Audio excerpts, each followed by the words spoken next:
We are at about 25% right now. I think we've fallen below that in funding. It's a federal mandate, and the feds really don't do anything for us on it, so it's up to the state to do it. And when the state doesn't do it, local school districts have to cut from one program to pay for another program, and that's just not the way it should be done.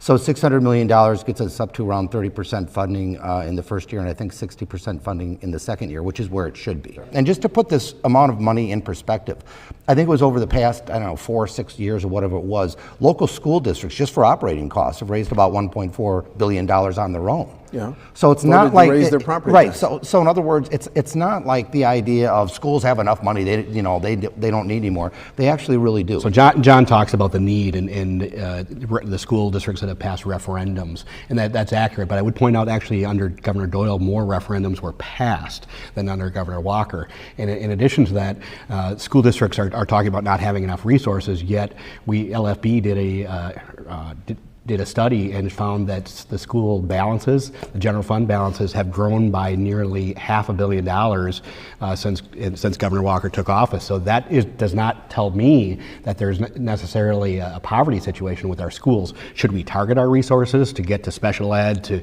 address issues like low revenue?